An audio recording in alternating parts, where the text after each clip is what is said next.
Becoming aware of each other's styles and quirks, both in playing and writing, and they started to build these in so that they knew what particular Steve Hackett guitar sound or Tony Banks keyboard sound would fit a particular piece that they were writing, and they could build that in.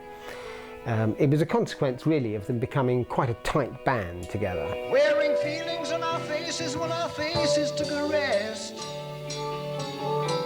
We walked across the fields to see the children of the West. We saw those two dark-skinned warriors standing still below the ground.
You know, Supper's Ready probably stood out in me when it was recorded, just because it's so long. I think it's what, about just under 23 minutes, I think. Just under 23, 24 minutes. I mean, it almost takes up the whole of the second side of Foxtrot. And anything that's long is going to arouse curiosity. And just, it works. I mean, somehow they managed to link all these different bits into one coherent bit of music that takes the listener on this roller coaster ride. Now, it's not an easy thing to do. I mean, plenty of prog rock fans, in fact, one of the main aspects of prog, I think, for a lot of people is the length of the song, you know, and there are people out there that think just because it's long, it's good. But, you know, we're talking early 70s, and we're talking rock bands weren't doing, you know, this sort of thing. Zeppelin may have had a song that lasted maybe 6 minutes, you know, but who had done a song that lasted for almost half an hour? And to the level of success that Genesis achieved with Supper's Ready.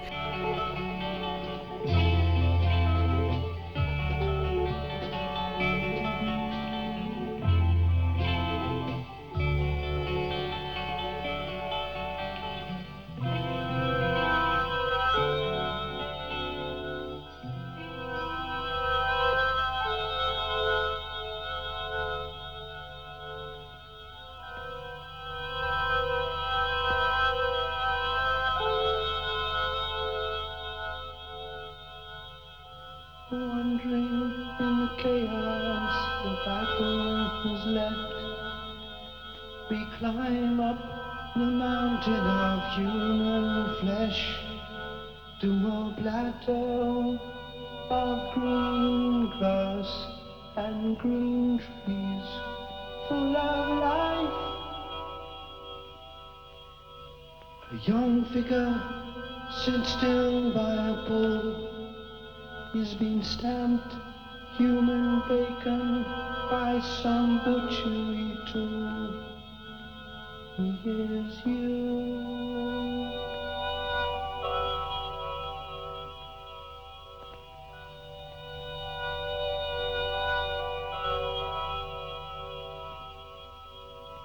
Social security took care of his lad. We watch in reverence as Narcissus is turned to a flower. That original recording, for all maybe imperfections and problems in the studio, getting a good drum sound, doing all of those, fighting with the producer to get across what they really wanted to play, despite all those sort of problems, it still sounds an impressive piece of work, and it was hugely popular because it created a big set piece, of course, for a live performance. Not many bands would dare attempt a 22-minute epic on that scale. But there's so many different aspects to Suppers Ready as well. Gabriel always says, don't try and read too much into the lyrics. You know, you should. There's always a place for fantasy and you know, being obscure and not necessarily spelling everything out. It doesn't have to be a kind of exercise in reality television. So you go through all these moods and little sequences like Willow Farm, where Peter on stage used to wear a flower's head. A flower? Une fleur?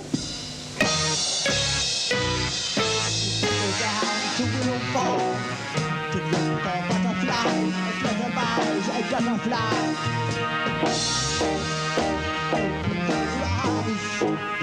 It's full of surprise, everyone likes the box in the rock. And the musical box. Yes! There's Mum and Dad, and Good and Bad.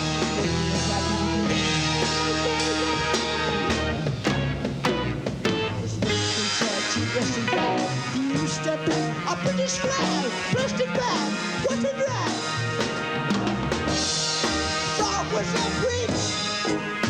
The bridge was a brick, brick was an egg, the egg was a bird. Fly away, you sweet little thing, there on your tail. Little stranger to human being. Yes! We're happy as fish and gods as meat, and running between them all. Morning. We've got everything. We've everything. We've got some in, we've got some out. But the wild things running about. Everyone, we're changing everyone. You name them all, pack and care. The real sound is still to appear. Peter Gabriel says he got the idea because his then parents-in-law lived in a house where one room on the upper floor was A, very cold, and B, very disturbing because of its turquoise and purple wallpaper. I think he felt it was disturbing in a psychological way. A lot of people would find it very tacky, and that's the way they'd regard disturbing. However, Peter Gabriel always thought that room had something weird and odd about it. And one day, he and his wife, then wife Jill, stayed at her parents' house, and they spent time in this room, doing what I don't know. I wouldn't like to speculate. However, at one point, Gabriel insists that his wife was possessed of a spirit, and her face actually changed.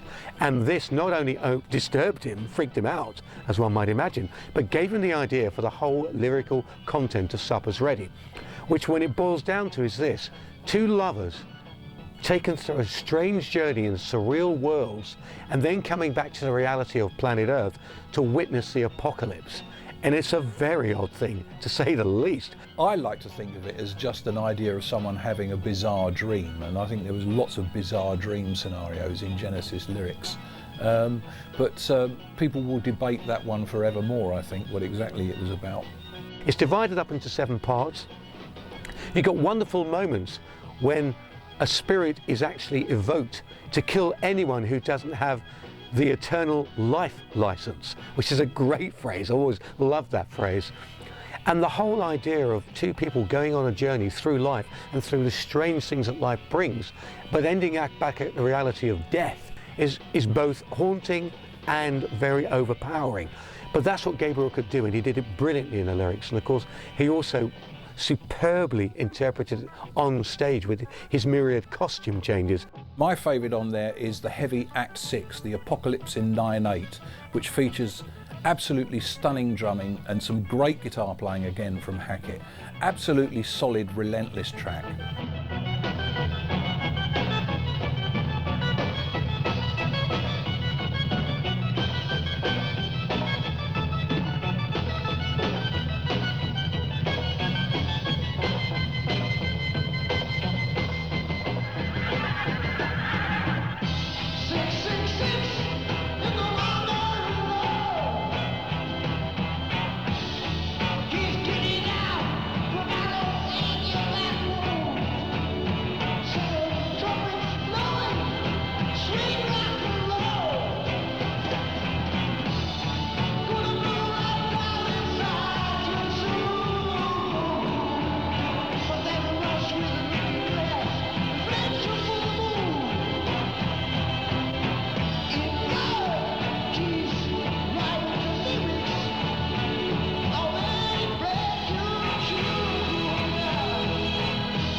Supper's Ready is probably the first Genesis prog rock classic, and in some people's opinion remains their best. It was a combination of a number of ideas that were slotted together and then given a single storyline to run between them that climaxes in an apocalyptic finale. You look at something like, well, Supper's Ready, really. There's no more drama, a bigger drama than everything that goes on in that, musically and visually as well.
With two absolutely brilliant albums behind them, Genesis were on a roll. The creative energy in the band was so great that by early 1973, a new album was ready to be released. In many respects, it outshone its illustrious predecessors. We're selling England by the pound. That's what England is doing. Selling England by the pound, I think fans remember really as being perhaps the peak of Steve Hackett's contribution to the band. He'd come in as an outsider after Trespass, and he'd had, like Phil Collins, to get over the fact that he wasn't a Charterhouse pupil, he wasn't an old boy, he was an outsider. And I think before this album started, he was actually wondering whether he was going to stay with the band. I think he asked them whether they felt that his contribution was sufficient, and they of course said yes. They said stay with it, stick with it, keep going, we'll look at your ideas perhaps more than we have done. And really his contributions to Selling England were, for fans, the culmination of a growing process, and they felt that maybe now they had the axe hero that they'd always wanted. I would say that, well, for me, the most creative album that the band did was Selling England by the Pound. Yeah. Selling by the Pound. I think that showcased both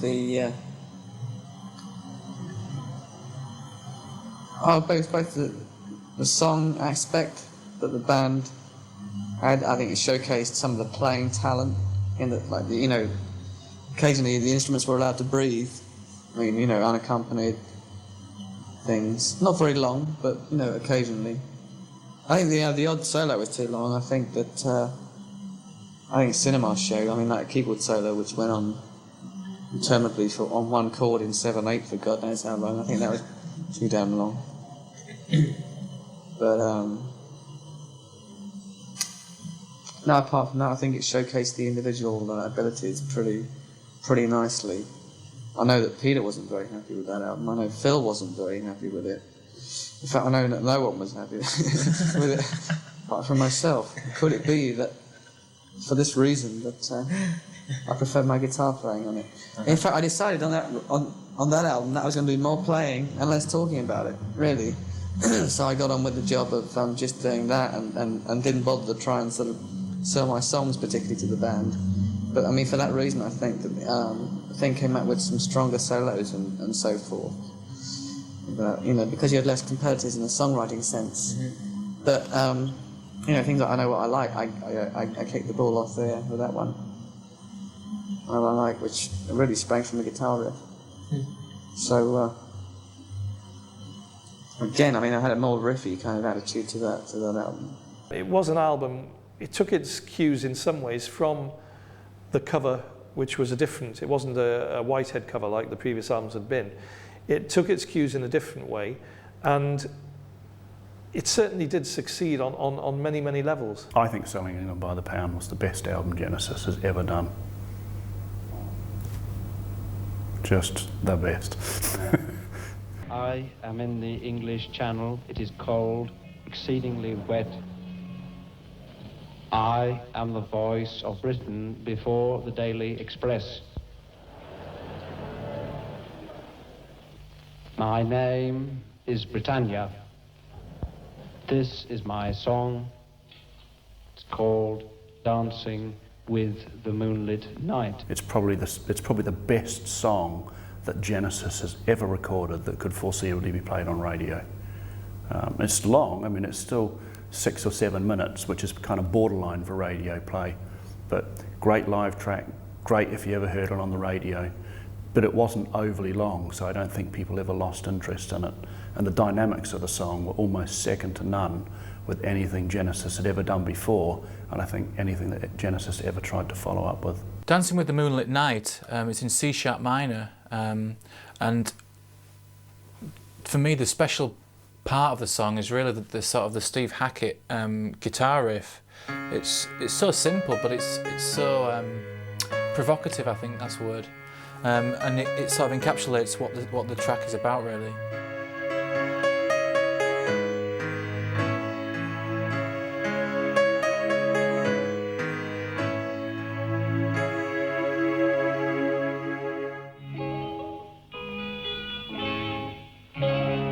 Citizens of hope and glory, time goes by, is the time of your life. Now, sit you down, chewing through their wimpy dreams. They eat without a sound, digesting England by the pound.